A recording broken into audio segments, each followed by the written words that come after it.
مولانا رومی جس انداز سے لوگوں کو مثالوں سے سمجھاتے تھے، واہ مولانا رومی، کاش آپ کا دور، آپ کا زمانہ ملتا۔ مولانا رومی جس انداز سے لوگوں کو مثالوں سے سمجھاتے تھے، واہ مولانا رومی، کاش آپ کا دور، آپ کا زمانہ ملتا۔ کہتے ہیں محمود غزنوی کا دور تھا، ایک شخص کی طبیعت ناساز ہوئی تو طبیب کے پاس گیا اور کہا کہ مجھے دوائی بنا کے دو۔ طبیب نے کہا، دوائی کے لیے جو چیزیں درکار ہیں سب ہیں سوائے شہد کے، تم اگر شہد کہیں سے لا دو تو میں دوائی تیار کیے دیتا ہوں۔ اتفاق سے موسم شہد کا نہیں تھا۔ اس شخص نے حکیم سے ایک ڈبہ لیا اور چلا گیا، لوگوں کے دروازے کھٹکھٹانے لگا۔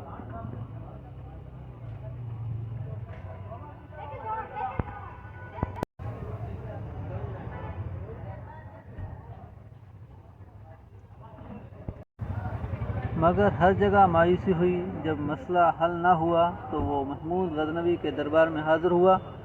کہتے ہیں وہاں ایاز نے دروازہ کھولا اور دستک دینے والے کی روداد سنی۔ اس نے وہ چھوٹی سی ڈبیا دی اور کہا کہ مجھے اس میں شہد چاہیے۔ ایاز نے کہا، آپ تشریف رکھیے، بادشاہ سے پوچھ کے بتاتا ہوں۔ ایاز وہ ڈبیا لے کر بادشاہ کے سامنے حاضر ہوا اور عرض کی کہ بادشاہ سلامت، ایک سائل کو شہد کی ضرورت ہے۔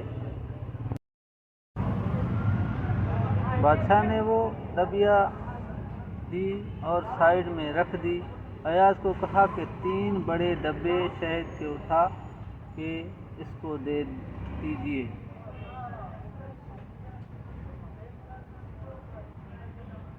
ایاز نے کہا، حضور اس کو تھوڑی سی چاہیے، آپ 3 ڈبے کیوں دے رہے ہیں؟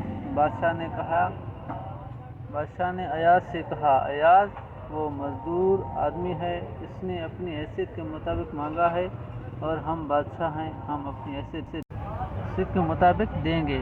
مولانا رومی فرماتے ہیں، آپ اللہ پاک سے اپنی حیثیت کے مطابق مانگیں، وہ اپنی شان کے مطابق عطا کرے گا، شرط یہ ہے کہ مانگے تو صحیح۔